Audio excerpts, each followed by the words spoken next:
Hello, I'm Ollie and this is CriminOlly, where I talk about crime, pulp, horror, that kind of thing. Today I want to talk to you about classics and difficult books and why it's okay not to like them.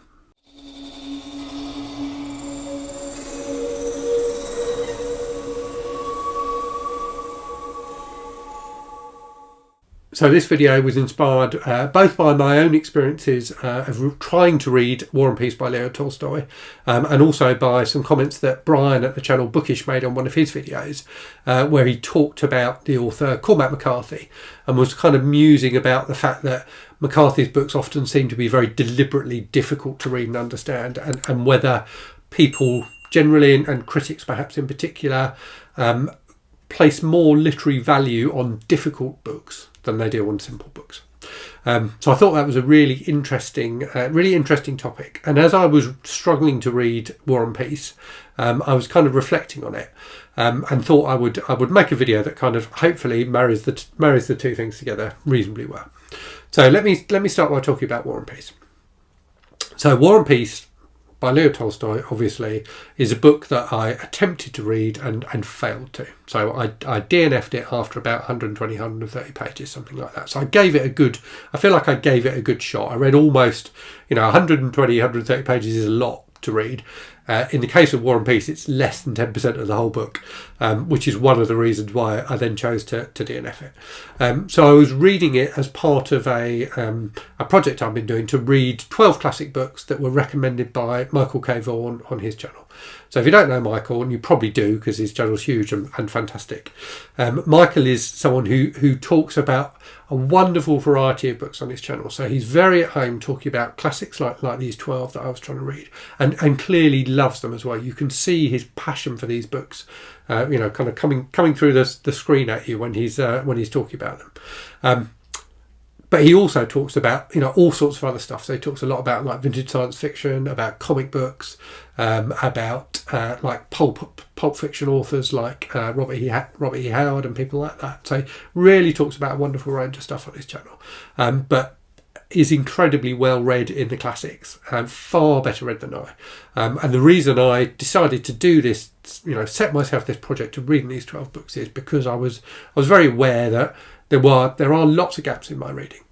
And I thought I would try and plug at least some of them by reading these 12 books.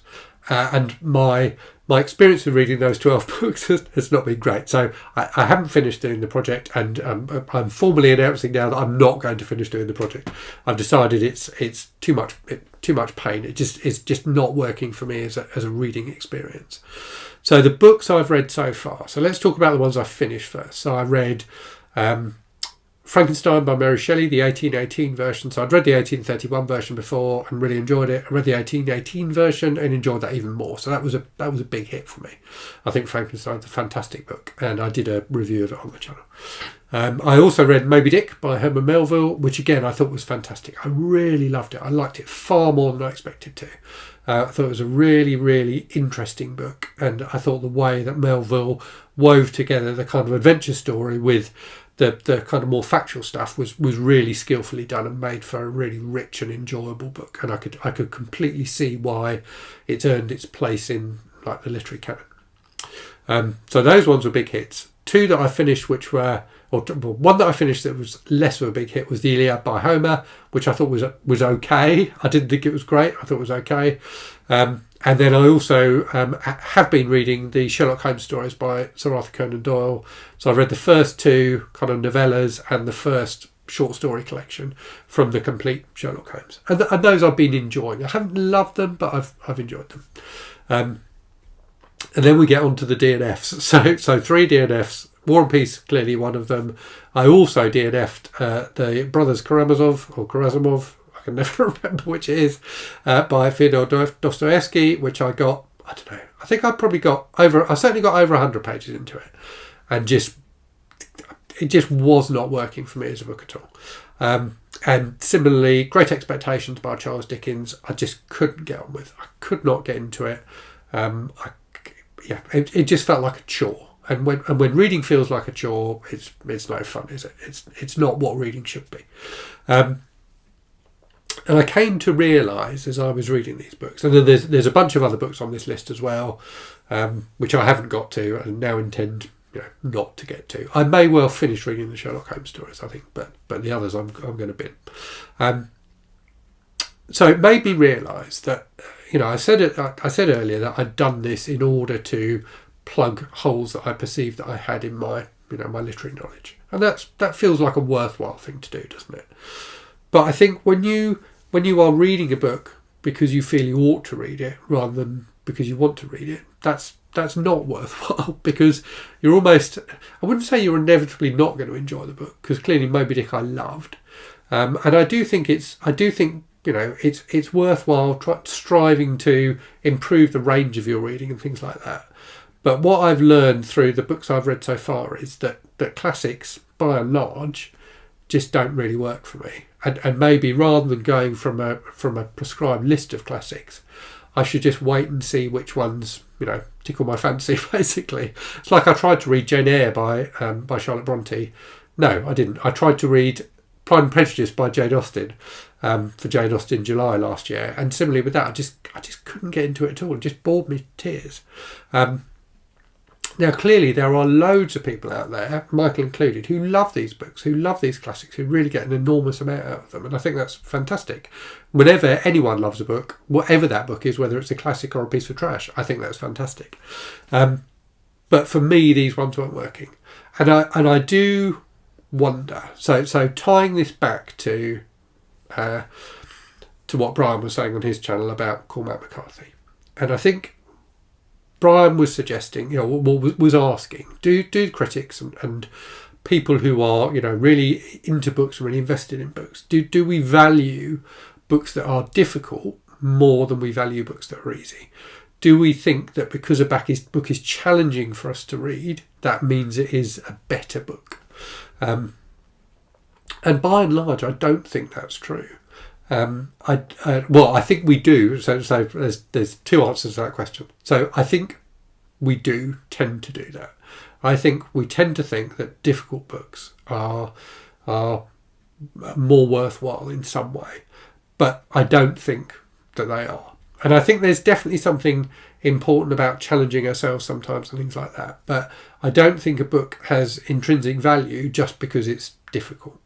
And I also think that where a book is difficult, I think we as readers tend to blame ourselves if we don't get it. So we tend to put that on ourselves. And I think we sometimes struggle through books because they're classics, because they've got a fantastic reputation, because we want to conquer them, because we want to be able to say, I've read that book. And I thought about that with War and Peace, and that was definitely the case for me with War and Peace. I realised I was reading it in order to be able to say that I'd read it, not because I wanted to read it. And, War and Peace is a great example, isn't it? Because it's actually not that difficult a book. I found it to be far more readable than I expected it to be, and people have said that in the comments as well. They said it's almost a bit like a soap opera. It's quite light and breezy, to be honest with you. The section that I read, anyway. But it is famously huge, and it's so famously huge that it's become a joke. We say if somebody writes something that's too long, that they've written War and Peace.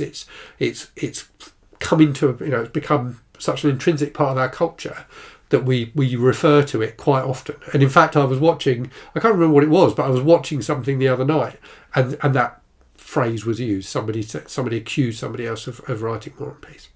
But that doesn't mean it's fun to read. So it may have been easy to read, but it was just so long that it just overwhelmed me. And I know that I've seen in my time on BookTube a number of people trying to read War and Peace, and quite often the way they do it is deliberately read the book over several months. So they don't read it from beginning to end. They'll read part one and then put it aside and read some other things, and then part two and put it aside and things. And that is just, for me personally, a way of reading that doesn't work. I like to start a book and read it until I've finished it and then move on to something else. And I generally only have one book on the go at a time. So, if that was how I was going to read War and Peace, and when I started War and Peace, I fairly quickly realised that it just wasn't going to work for me.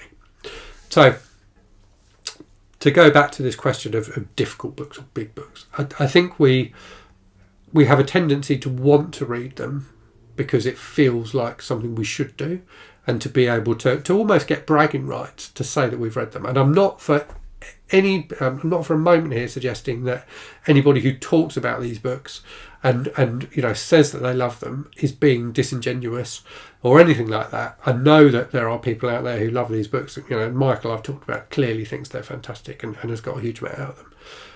But I do worry that sometimes some readers go into these books and feel obliged to read them, and I think that was the case with me. And I don't think that's right. I don't think we should be reading books for that reason. And indeed, I think it can, it's almost dangerous. It can almost turn us off reading. We think about, most people, if you think about the majority of people, most of the reading they will have done in their lives, because most people nowadays, let's be honest, are not readers. We are a small percentage of, maybe not a tiny percentage, but a relatively small percentage of the population. And people that do read a bit will maybe read a book on, in their summer holiday or something like that.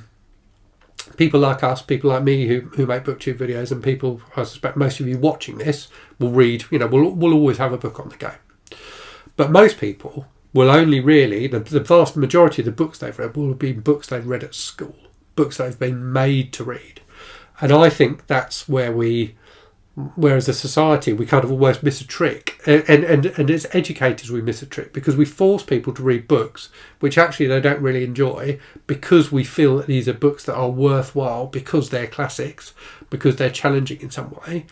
And therefore we turn people off. We turn people off reading for life. We do exactly the opposite thing of what we should be doing. So I do worry about that, and certainly in the UK, seeing my son's a teenager, he's at school at the moment, and he has had some more interesting things to read. He's reading Frankenstein, for example, but he's also reading some books that I don't think are going to encourage him to love reading for the whole of his life. He's reading Macbeth, for example, which I read at school. I studied Macbeth at school, and I did enjoy it, but I do wonder whether or not there are better choices for the teenagers of today than a play that was written hundreds of years ago. And I think we, in the UK, and it's probably true in the States and other countries as well, we're very into this concept of maintaining our culture and of, having authors like Shakespeare and Dickens in the curriculum, in the school curriculum, because they are foundational parts of British culture. And I think that's just it's just nonsense, and as I say, destructive, because it will turn people off reading. Macbeth is such an old text, and it is good. There's a lot that's good about it in terms of its plotting and things like that. But it's so old and so irrelevant to many young people. And if you disagree with me, feel free to shoot me down in the comments. But I really think there are more engaging books that we could be encouraging young people to read, that would give them a love of reading for life rather than turn them off it. So I guess where I'm getting to with all of this is, what I want to say is, I passionately believe two things are true about the books that we read, and especially the difficult or classic books that we read, and something that we should embrace. And I've talked before on the channel about embracing the idea of DNFing books, of being prepared to say, this book isn't working for me, and putting it aside. So I think with classic books, with those books that we feel obliged to read, it's great to try them, but we should definitely be prepared to DNF them. And we should also be prepared to say two things about them. And I think when you are DNFing a book, you're probably DNFing it for one of two reasons. And there's a bit of an overlap between the two, but possibly for two reasons, one of two reasons. Either you didn't get it. You just didn't understand what the author was going on about. And I've found that with Cormac McCarthy, who Brian talked about in his video. So I read Child of God recently by him, did a review of it on the channel.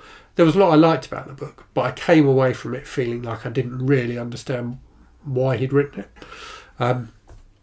So we should be prepared to say we didn't get books. And I think there is a tendency for almost like this Emperor's New Clothes kind of thing, where because everyone else is talking about a book and saying they understood it, we feel like we have to pretend we understood it as well. And I think it's really important that we're honest with each other about not understanding books sometimes. And also I think that part of the responsibility for readers understanding books is on the author as well as the reader. So I think we can take a bit of accountability ourselves, but I don't think we should blame ourselves if we don't understand a book. And for me, I think the way it works is really simple. So when I'm reading a book, if the author has done a good job of engaging me, of drawing me into the story and the characters and so on, I will pay a lot of attention to that book. And I'm much more likely to understand that book, even if it's a complex book, than I would be otherwise. If I'm reading a book and I'm not that engaged by it, I'm not drawn in by the story, I'm not drawn in by the characters, I'm not enjoying the experience of reading it, I'm much more likely to read it with a little bit less attention, shall we say. And that may mean I don't get the book. I may miss some of the nuances that the author has spent ages crafting and weaving into it. But I think, as I say, I think part of the responsibility for that lies with the author as well as with me as a reader. So we should definitely be prepared to say, I didn't get it when we're talking about books, and we should be honest with each other about it. And the other thing we should be prepared to say is, I didn't like it. I didn't like the experience of reading War and Peace. It was kind of okay. It was easier to read than I expected it to be, but I didn't like reading it. I didn't like the experience of reading Great Expectations. I definitely didn't like the experience of reading The Brothers Karamazov or whatever the hell it's called. So yeah, we should be honest with each other about that as well. And I think there's a tendency, both with the classics and also with like big new books that everyone's going on about, for us to get swept up in that, and maybe to almost kid ourselves that we like books more than we do when we're reading them. But I think it's really important that we're honest about that. And one of the things you will tend to see on BookTube, I've found, is the overwhelming majority of video reviews on BookTube are positive. So people tend to review books that they've enjoyed. And I certainly tend to do that on the channel. Where I'm going to spend the time doing a full review of a book, I normally want it to be a book that I think other people are going to enjoy. And I think that's fine. I think it's human nature. And I'm not someone who wants to create a channel or a community in BookTube that's like really negative about books, definitely, because it should be about the joy of reading. And to talk about the joy of reading, we should be talking about books we enjoy. But I do think it tends to give us a skewed view of what a book was like, because if everyone who's talking about it is talking about it because they liked it, and the people who didn't enjoy it aren't talking about it so much, then it feels like there's an overwhelming groundswell of love for the book, when actually that may not be true. So I think we should all talk a bit more maybe about the books we don't like as well as the books we like. Maybe not full reviews. Maybe full reviews aren't the way to go. And certainly it can be difficult to talk at length about a book that you didn't enjoy. And particularly, it's kind of easy to talk about a book you really hated. You may feel a bit uncomfortable doing it sometimes, but it's easy enough to do. What's difficult is finding enough material to fill a video when you're talking about a book that you just didn't really care that much about, kind of meh kind of a book. So I feel like this has been even more of a rambly video than usual for a Sunday. But I guess my real message is that it's okay not to like classics. It's okay to say you didn't like classics. It's okay to not understand classics. Often they were written a very long time ago, and the writer will have had a completely different frame of reference than you have. So we should never feel bad about not enjoying or understanding these books. It may be that we want to invest a bit more effort so that we do understand them, and that's fantastic. But we certainly shouldn't beat ourselves up about it, and we should be honest about it with each other. Okay, time for a random book from the shelf. So today's book is a famously difficult book to match the theme of the video. That book is House of Leaves by Mark Z. Danilowski, which is a very bizarre book that's told in weird ways. You get kind of blank pages with just tiny bits of text at the bottom. So it's a very strange book about a kind of semi-supernatural kind of a happening, but told in a very strange way. Now, I had a great time with this book. I really, really enjoyed reading this book. But did I understand it? Definitely not. I definitely didn't understand all of this book. I'm sure there are acres of nuance and hidden meaning that I completely missed in this book. But I enjoyed reading it. And for me, that's what's important about reading. So I hope you enjoyed that. Do let me know in the comments your thoughts. And as always, thank you very much for watching. Hope you're safe and well out there. Hope you're reading good stuff. And I'll speak to you again very soon. Cheerio.